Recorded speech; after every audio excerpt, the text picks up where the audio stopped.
On the 16th of March, something happened that could change the entire direction of this war, and most people still do not understand how dangerous that moment really was. According to multiple reports, Iran did not simply fire missiles at another military site or another symbolic target inside Israel. This time, the strike was reportedly aimed at Rafael Advanced Defense Systems and Israel Aerospace Industries, the very companies tied to the weapons, interceptors, and defense layers that hold up Israel's military shield. And if that is true, then this was not just another exchange of fire across borders. It was a message, a calculated one. Because when you stop targeting the soldier and start targeting the factory that arms the soldier, you are no longer trying to win a battle. You are trying to weaken the entire war machine itself.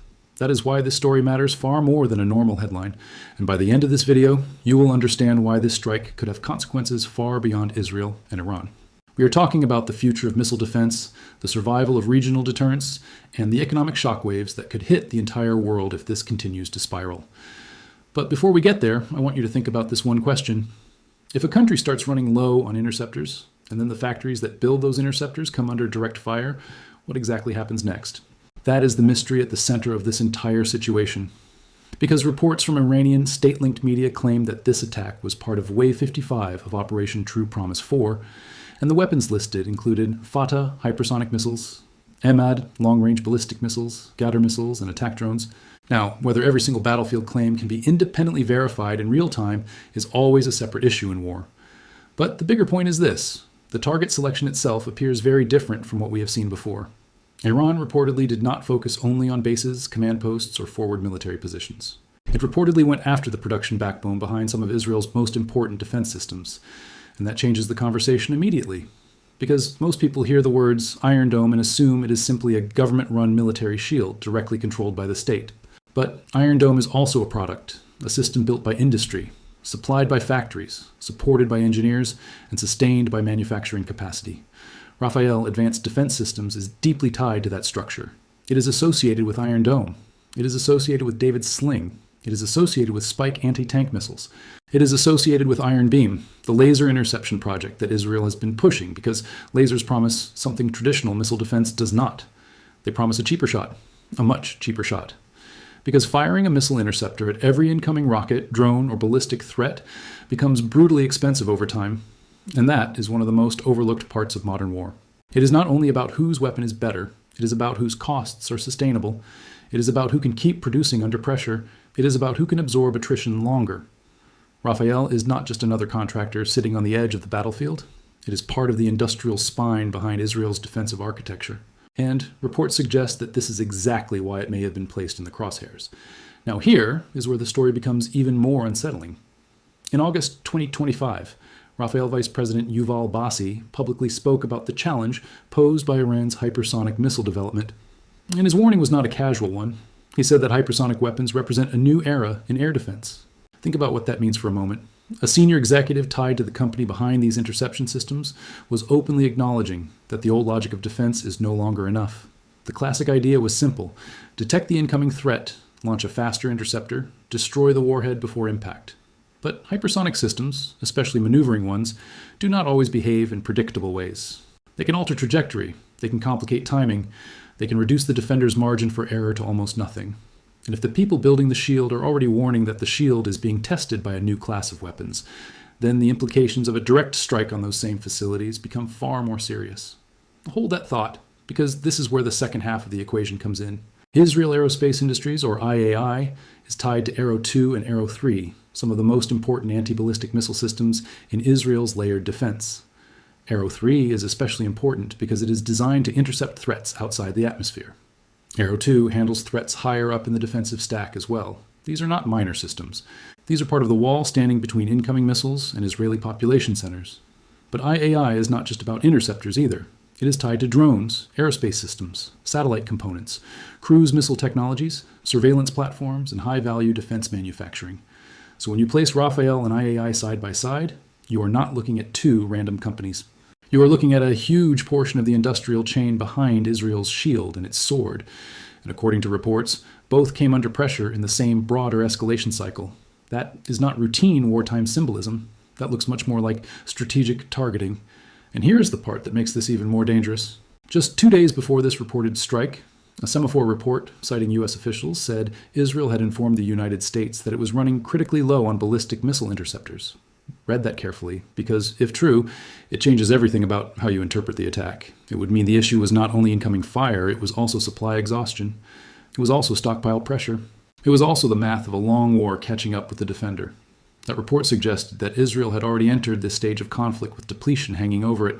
Previous rounds of confrontation, especially the June 2025 war, had reportedly consumed enormous amounts of high-end interceptor inventory. And that matters, because these are not items you replace in a weekend. These are not artillery shells that can simply be rolled out by the thousands overnight. These are expensive, highly technical, precision-built systems that require time, money, and industrial capacity. In other words, even before this latest strike, the shield may already have been under strain. And if that shield is under strain while the production chain behind it is being targeted, then the war stops looking like a simple military confrontation. It starts looking like an industrial siege. That is the phrase more people should be using here. An industrial siege. Because this is no longer only about what happens in the sky. It is about what can still be built on the ground. Now let us widen the frame, because the next part reveals why this matters beyond the battlefield itself. The current war environment has reportedly involved repeated, named waves of attacks, with missiles and drones crossing airspace again and again over many days. And as this has unfolded, the region has not remained contained. It has spread in pressure, in economics, in military posture, and in strategic uncertainty. The Strait of Hormuz has been described by many reports as effectively disrupted or under severe tension, with shipping facing rerouting, delays, rising insurance risk, and uncertainty over safe passage. Major companies have had vessels delayed or diverted. Oil markets have reacted sharply. Shipping confidence has been shaken. Investors have started reading this war not just as a military story, but as a supply chain threat. That is a massive shift. Because once a regional war starts affecting shipping lanes, energy flows, defense inventories, cloud infrastructure, air corridors, and port confidence, it is no longer just a regional war. It becomes a global economic stress event. And this is where the story turns from military drama into something much larger. Because energy prices do not stay local, insurance shocks do not stay local, supply disruptions do not stay local, and if the world's energy choke points remain under pressure for long enough, every country that imports fuel starts feeling the consequences. Every manufacturing chain begins to absorb risk. Every central bank starts watching inflation more nervously. Every shipping route becomes a calculation. Every delay becomes a cost. So when people say this is just another Middle East flare-up, they may be missing the deeper issue completely. This is not just about missiles flying. It is about systems breaking. Financial systems, defense systems, production systems, confidence systems. And war becomes much more dangerous when confidence starts collapsing before capability fully does. But let us go back to the defense math, because this is where the pressure gets extreme. High-end interceptors are expensive, very expensive. Reports and defense analyses have long placed systems like Arrow and THAAD in the multi-million-dollar range per shot, depending on the system and configuration. So every single interception is not just a tactical event, it is also a financial decision being made in real time under pressure. That means the side launching cheaper drones, cheaper decoys, or more numerous threats may not need a perfect hit ratio to create strategic damage. Sometimes it only needs to force the other side to keep spending, keep firing, keep draining, keep choosing expensive responses to cheaper attacks. And that is where the cost asymmetry becomes brutal. A relatively cheap drone or missile that forces a defender to use a much more expensive interceptor has already created a kind of victory in economic terms. Not a total victory, but a meaningful one. Especially if that exchange repeats over weeks instead of days. Especially if the defender's magazines are already under strain. Especially if the factories behind replenishment are now part of the target map. Now stay with me, because this is where the technology itself starts to matter more than the headlines. The weapon most often highlighted in relation to this phase of the war is the Fattah. Iran describes parts of this family as hypersonic. Some Western analysts have pushed back on the exact labeling, arguing that the term can be used too loosely. But there is one thing that matters here beyond the label: maneuverability. If a weapon changes direction during descent, if it presents new timing problems, if it behaves less predictably than a classic ballistic trajectory, then interception becomes much harder whether or not every analyst agrees on the exact category name. That is the real issue. A maneuverable re-entry vehicle is already dangerous enough. A glide vehicle takes that concern even further. Because a glide vehicle does not simply fall in a clean arc the way older ballistic expectations were built around. It can adjust. It can glide. It can approach in ways designed to complicate radar prediction and intercept geometry.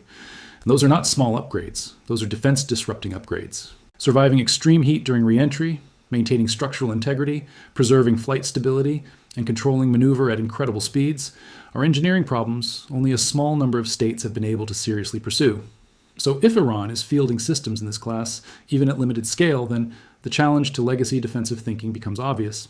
It means the defender is no longer only fighting the missile. The defender is fighting time, geometry, cost, and uncertainty all at once. And if you want to understand why that matters, look at what this does psychologically. A shield does not need to fail completely to damage public confidence. It only needs to look more vulnerable than before. Even a few successful penetrations can do that. Even a few visible impacts can do that. Even a few nights of sirens, stress, and unpredictable trajectories can do that. And once public confidence in the shield begins to erode, the political pressure rises fast. That is when emergency budgets appear. That is when late-night funding votes happen. That is when governments publicly deny weakness while privately rushing procurement. Reports indicate Israel approved major emergency defense spending, including urgent procurement transfers, while broader war costs continued rising. And that itself tells you something important. Governments do not move money that quickly in the middle of the night unless they believe the situation is serious. Now here's another layer people are not discussing enough. Missile defense is not just about interceptors. It is also about sensors. It is about early warning. It is about radar. It is about tracking. It is about knowing what is coming, from where, at what speed, with what profile, and with how much time left.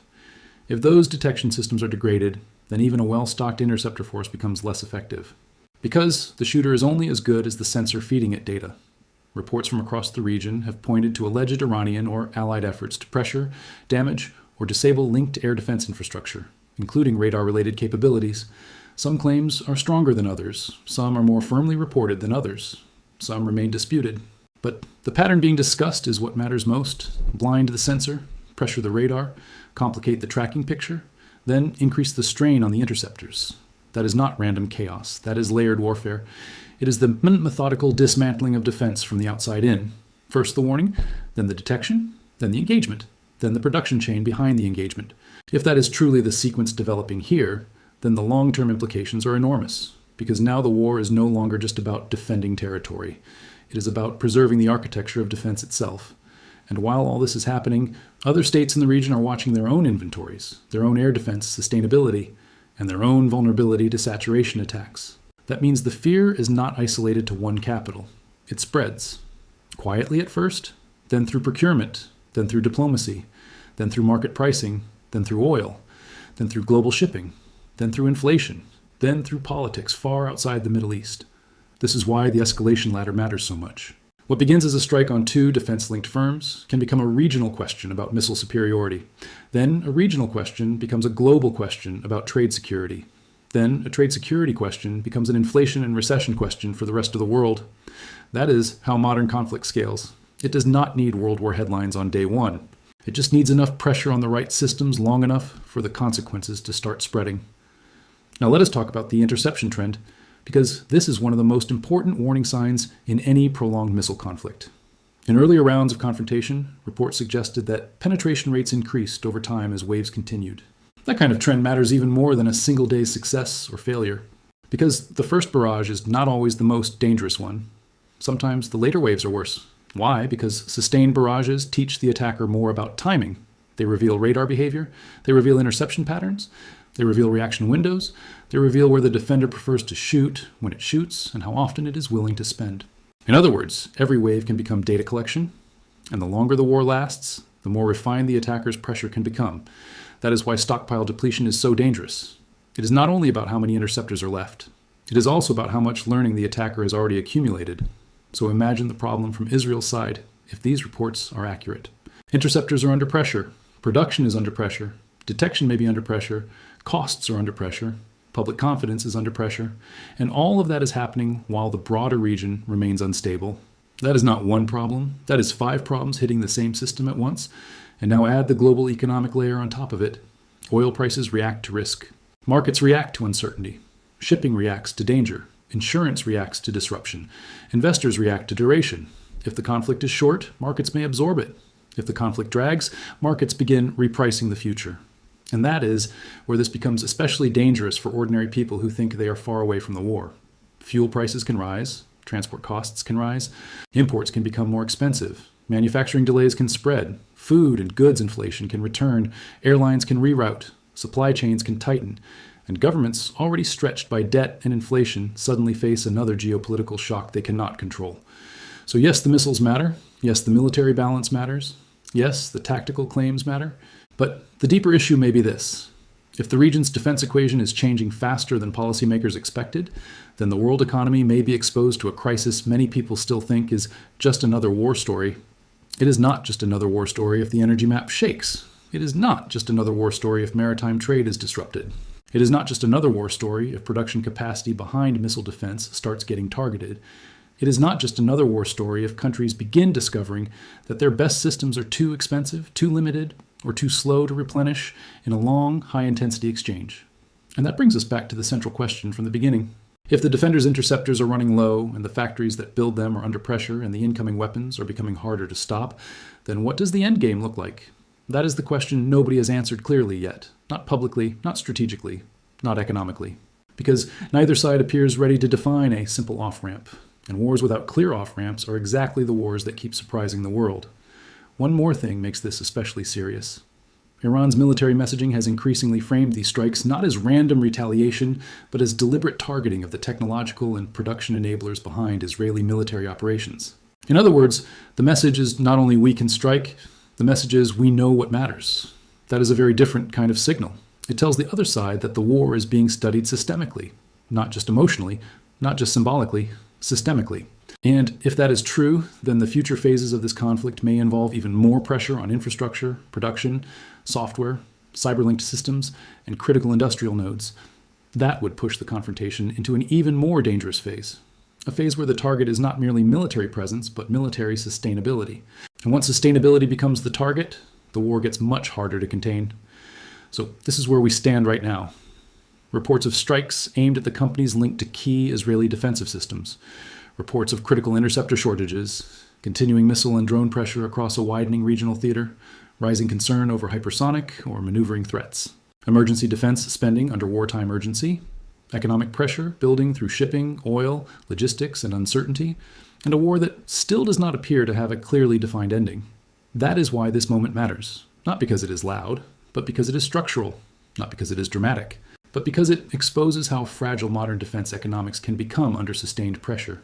Not because one strike decides a war overnight, but because some strikes reveal where the war is heading next. This one may be one of them.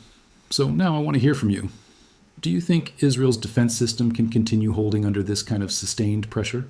Do you think Iran's strategy is shifting from symbolic retaliation to long-term system disruption? And do you believe this conflict stays regional, or does it push the global economy into a much deeper crisis if the escalation continues? Drop your opinion in the comments below, because I really want to know how you see this situation unfolding. And if you enjoyed this breakdown, subscribe to Market Mindset, like this video, share it with someone who follows geopolitical risk, and turn on the bell so you do not miss the next update. Thanks for watching, and click the next video on your screen right now, because the next phase of this story may be even bigger than what we discussed today.